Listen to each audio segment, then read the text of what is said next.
Anime के starting में हम देखते हैं डेमोनिक मार्शल आर्ट अलायंस, जिसे लोग डीमन हॉल के नाम से भी जानते हैं। आज यहाँ दूर दूर से हजारों युवा मार्शल आर्टिस्ट इकट्ठा हुए हैं। हर किसी का सिर्फ एक ही सपना है, इस मशहूर अकेडमी में दाखिला पाना। इतनी भीड़ होती है कि ऐसा लग रहा है जैसे पूरे आसमान के बादल जमीन पर उतर आएंगे। एक आदमी मुस्कुराते हुए कहता है, वह आज तो यहाँ लोगों का समुद्र उमड़ पड़ा है। उसका साथी जवाब देता है, अरे भाई, मौका ही ऐसा है। सुना है कि अगर किसी में टैलेंट है तो ये एकेडमी उसकी फंक्शन नहीं देखती। डीमन सेक्ट हो या ऑर्थोडॉक्स सेक्ट को बराबर का मौका मिलती है। दूसरा आदमी हंसते हुए बोलता है, ऐसा मौका कौन छोड़ेगा। अगर मैं थोड़ा और जवान होता तो मैं भी तुरंत आवेदन कर देता। इतने में पीछे खड़ा एक बुजुर्ग अचानक चौंक जाता है। ये क्या है। उसका चेहरा एकदम गंभीर हो जाता है। वह भीड़ के बीच से एक अजीब सा नौजवान देखता है। उसकी पीठ पर लकड़ी का ताबूत बंधा हुआ है और चेहरा बिल्कुल शांत है। बुजुर्ग घबराकर बोलता है, क्या किसी की मौत हो गई है। पास खड़ा आदमी हंसते हुए कहता है, अरे नहीं, अभी तो 10 मास्टर्स टूर्नामेंट स्टार्ट भी नहीं हुआ, कौन मरेगा। लेकिन बुजुर्ग की नजर उस रहस्यमयी लड़के से हटती नहीं है। वह धीरे से कहता है, नहीं, बात कुछ और है। आखिर वो ताबूत लेकर कौन आया है। लंबे काले बाल, ठंडी आंखें और पीठ पर बंधा हुआ ताबूत।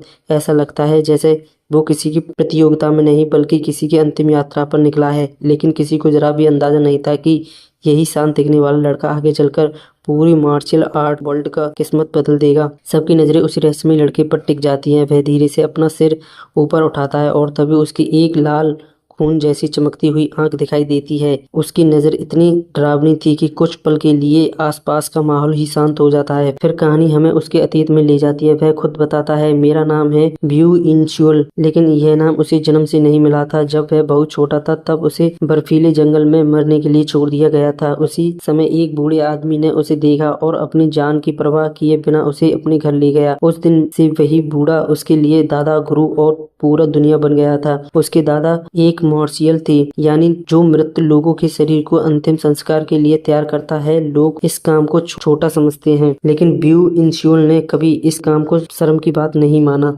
उसने बचपन से अपने दादा के साथ यही काम सीखा है, हर दिन लाशों को उठाना, उन्हें साफ करना और सामान के साथ विदा करना। यही उसकी जिंदगी बन गई। एक दिन उसका दादा मुस्कुराकर उससे पूछता है, बेटा बताओ, मेरे बारे में क्या समझते हो। छोटा ब्यू इंश्योल मासूमियत से जवाब देता है, दादाजी आप सुपर शॉर्ट के मास्टर लगते हो। दादा हैरान रह जाते हैं, तुमने ऐसा कैसे पहचाना। ब्यू इंश्योल बिना झिझक जवाब देता है, आपका शरीर भले लेकिन आपके बाएं पैर की पिंडली के मसल्स बाकी शारीरिक से कहीं ज्यादा मजबूत हैं। ऐसी बनावट सिर्फ उन लोगों में होती है जो वर्षों तक तलवार चलाते हैं। दादा कुछ पल उस देखते रहे, फिर हल्का सा मुस्कुराते हुए कहते हैं, कमाल है, तुमने इतनी छोटी उम्र में ये बात पहचान ली। उन्हें उसी पल समझ आ गया कि यह बच्चा बिल्कुल असाधारण है। इसकी नज़र दूसरों से कहीं ज्यादा तेज है। लेकिन ब्यू इंश्योल की असली ताकत सिर्फ उसकी नज़र नहीं थी, उसके अंदर एक ऐसा रहस्य छुपा था जो पूरी मार्शल आर्ट्स वर्ल्ड को हिला सकता था। आखिर उसके दादा कौन थे। दादाजी ने मुस्कुराते हुए बाकी लोगों से कहा, ये बच्चा भगवान का भेजा हुआ एक जन्मदाता मौचुर्री मास्टर है। उनकी ये बात सुनकर मेरा दिल खुशी से भर गया। चाहे काम कितना भी मुश्किल क्यों ना हो, मुझे कोई फर्क नहीं पड़ता, क्योंकि मेरे साथ हमेशा मेरे दादाजी थे। लेकिन हर कहानी में एक ऐसा दिन आता है जो सब कुछ बदल देता है। एक रात जब बाहर ठंडी हवा बांस के जंगल को हिला रही थी, दादाजी अचानक खिड़की की तरफ देखने लगे। उनके चेहरे पर पहली बार चिंता साफ दिखाई दे रही थी। उन्होंने धीरे से गहरी सांस ली और बुदबुदाई, कहते हैं अच्छे लोग यहाँ नहीं आते और जो यहाँ आते हैं वो अच्छे नहीं होते।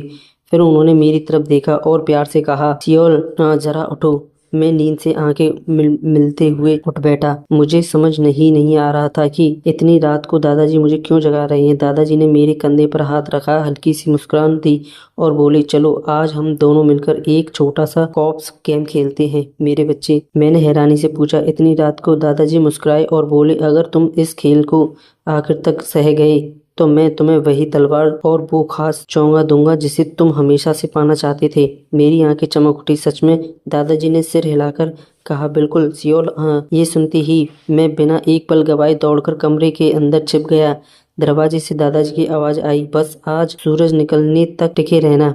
मैं एक पल के लिए रुक गया। सूरज निकलने तक, इसका क्या मतलब है। अगले ही पल जोरदार आवाज के साथ दादाजी ने बाहर से दरवाजा पूरी ताकत से बंद कर दिया। फिर उन्होंने अपनी कमर से तलवार निकाली और घर के बाहर खड़े होकर ठंडी आवाज में कहा, काफी अच्छी तरह छिपे हो। बिल्कुल एक चूहे की तरह। तभी बांस के घने जंगल से एक काले कपड़ों में लिपटी रहस्यमय आकृति धीरे धीरे बाहर आई और दादाजी उसे घूरते हुए बोले, आखिरकार तुम आ ही गए ना। काले लिबास वाला आदमी हंसते हुए बोला, चुल जीमा, तुम आज भी बिल्कुल नहीं बदले। दादाजी ने तलवार कसकर पकड़ ली और शांत आवाज में कहा, काफी समय हो गया किसी को मुझे उस नाम से बुलाते हुए सुने। तभी उस रहस्यमय शख्स की आंखें लाल चमकने लगी। वो गुर्राया, क्या तुमने सच में डेमन हॉल के डिप्टी मास्टर का पद छोड़ दिया? सिर्फ जिंदा रहने के लिए इतना घटिया काम करने लगे हो तुम? बात पूरी भी नहीं हुई थी कि धड़ाम की लाल रंग की भयानक ऊर्जा बिजली की तरह दादाजी की तरफ टूट पड़ी। लेकिन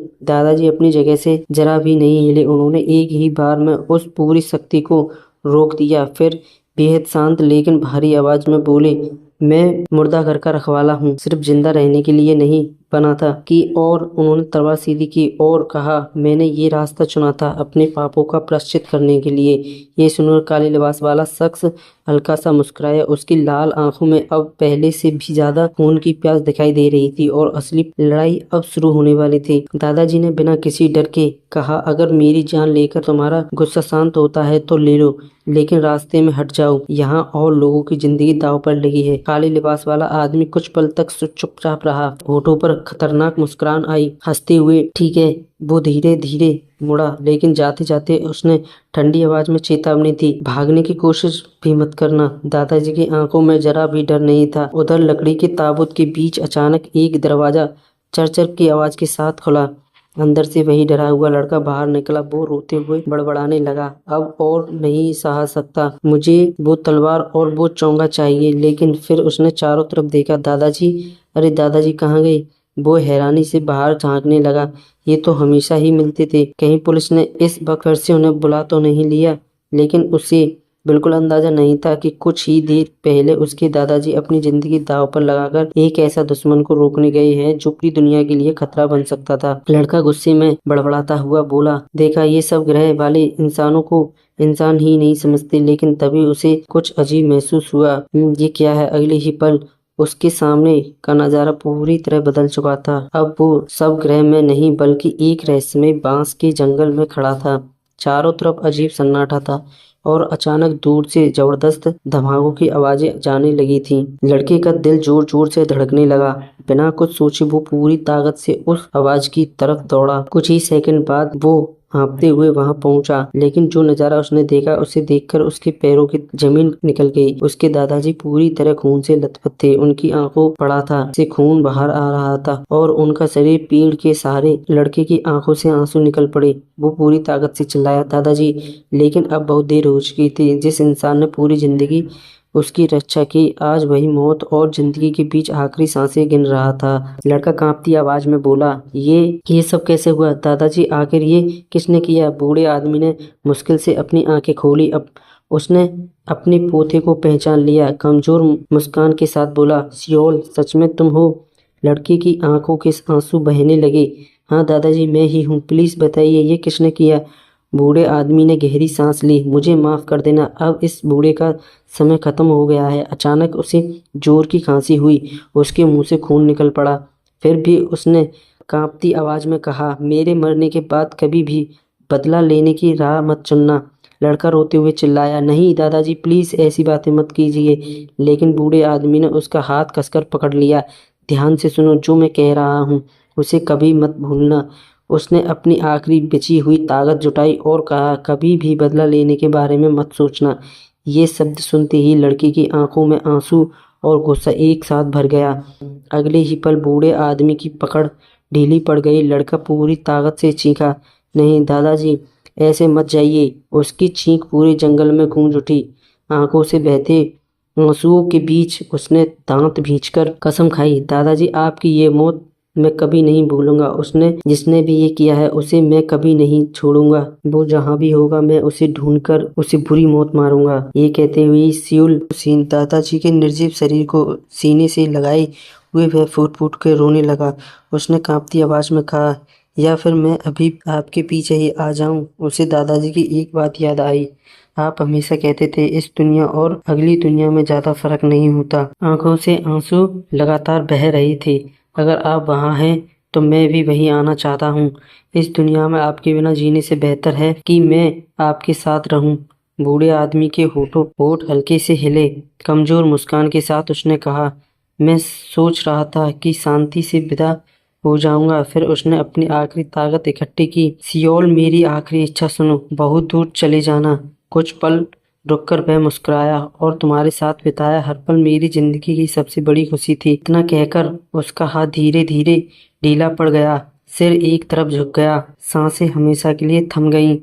लड़का स्तब्ध रह गया। उसकी आंखें फैल गईं, होठ कांपने लगे। दादाजी। कोई जवाब नहीं आया, सिर्फ जंगल की खामोशी और उसके आंसू की आवाज बाकी रह गई। उसकी आंखों से आंसू बहना अचानक रुक गया। चेहरे पर कोई भाव नहीं बचा, सिर्फ एक खालीपन। और फिर उसकी नजर दादाजी के शांत चेहरे पर टिक गई।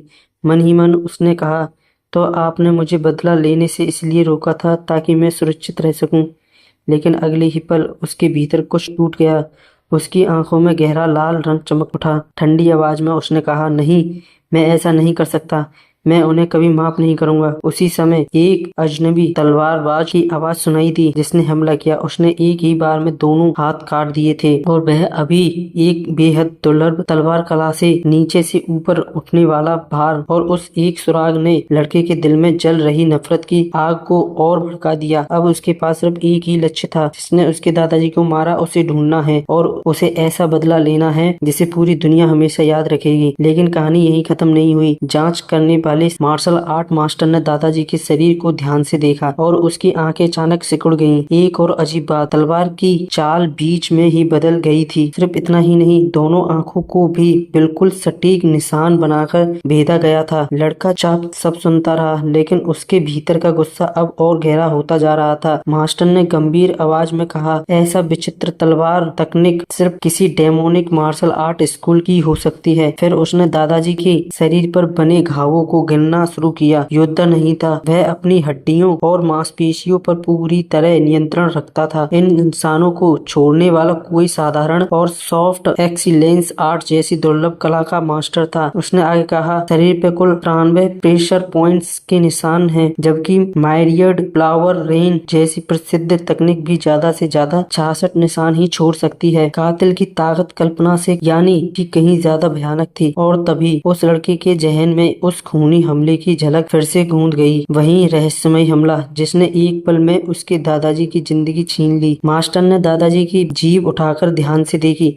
फिर उसने नाखूनों की तरफ इशारा किया। उसका चेहरा अचानक गंभीर हो गया। ये सिर्फ तलवार का वार नहीं था, इन्हें rotten flag and spoiled world नाम के बेहद खतरनाक जहर से भी मारा गया है। यह सुनते ही वहां मौजूद हर इंसान के चेहरे का रंग उड़ गया। मास्टर ने आगे कहा, जिसने यह किया है वह all controlling soft excellence art का मास्टर है, और उसके पास दुनिया के सबसे महान शिवांग की यादें और तकनीकें भी हैं।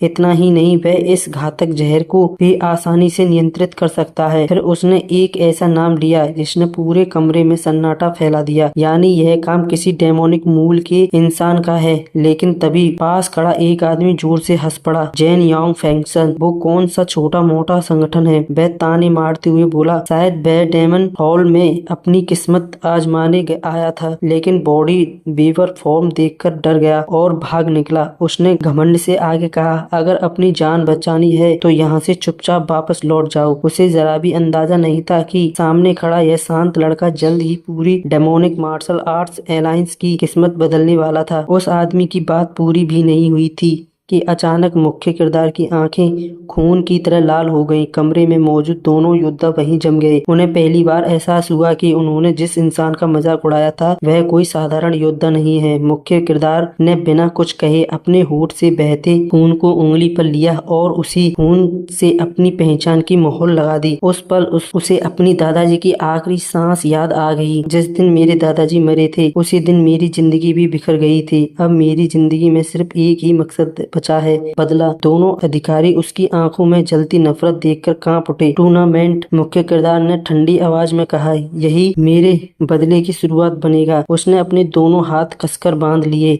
उसकी लाल आंखों में सिर्फ एक ही लक्ष्य दिखाई दे रहा था, अपने दादाजी के कातिल को अंत। और उसी पल उसने demonic martial arts martial world में हजारों सालों से दो सबसे बड़ी ताकतों के बीच जंग चल रही थी। एक तरफ थी मार्शल आर्ट्स अलायंस जो खुद को नया और धर्म की रक्षा कहती थी, और दूसरी तरफ था डेमोन हॉल जिसके लिए सिर्फ एक ही चीज सबसे ऊपर थी, ताकत। लंबे समय तक दोनों पक्षों के बीच संतुलन बना रहा, लेकिन मार्शल आर्ट्स अलायंस सिर्फ संतुलन से खुश नहीं था, वो पूरी दुनिया पर अपनी पकड़ और मजबूत करना चाहती थी। इसलिए उन्होंने चुने मार्शल वर्ल्ड के सबसे खतरनाक और शक्तिशाली 18 वॉरियर्स। ये 18 महान योद्धा मिलकर राइटियोस को सबसे बड़े मास्टर्स बने, और उनकी ताकत देखकर पूरी मार्शल वर्ल्ड कांपने उठी। लेकिन डेमोन हॉल भी चुप बैठने वालों में से नहीं थी। उन्हें एहसास हो गया था कि मार्शल आर्ट्स अलायंस धीरे धीरे उन्हें कमजोर कर रही है। इसलिए उन्होंने अपनी ताकत को बहुत तेजी से बढ़ाने के लिए एक खतरनाक योजना बनाई जिसका नाम था 10 डेमन डिसिप्लिन प्लान। इस योजना के तहत डेमोन हॉल ने एक ऐसी ऐलान किया जिसने पूरी मार्शल वर्ल्ड को हिला दिया। चाहे तुम किसी भी सेक्ट या फंक्शन से, अगर तुम में टैलेंट है तो हम तुम्हें डेमोन हॉल के असली मार्शल आर्ट सिखाएंगे। ये ऑफर इतना लालच भरा था कि मार्शल वर्ल्ड के हर कोने से हजारों योद्धा डेमोन हॉल की तरफ खींचने लगे। हर कोई सोच रहा था कि शायद यही उनके ताकतवर बनने का सबसे बड़ा मौका है, लेकिन उन सब के बीच एक लड़का भी था जो सिर्फ मार्शल आर्ट्स सीखने नहीं आया था। उसकी नजर भीड़ में हर चेहरे को ध्यान से देख रही थी। उसके दिल में सिर्फ एक ही सवाल घूम रहा था, क्या इन्हीं लोगों में से कोई मेरे दादा की मौत का जिम्मेदार है? और इसी सवाल के साथ उसकी असली तलाश शुरू होती है। ये चेहरे, ये सारी परछाइयां क्या हैं? इन्हें में छुपा है वो शख्स जिसने बड़े बाद के पीछे का सच और मेरे दादा की जान ले ली। जिन लोगों की वजह से उसका पूरा परिवार बर्बाद हुआ, उन तक पहुंचना आसान नहीं था। उसने सोचा जो इंसान फ्लोड के पीछे था वो कोई आम योद्धा नहीं हो सकता, वो इस दुनिया के सबसे ताकतवर एक्सपर्ट में से एक होगा, और अगर मुझे बदला लेना है तो मुझे भी उसी ऊंचाई तक पहुंचना होगा। लेकिन मेरे पास ना कोई सेक्ट है, ना कोई गुरु,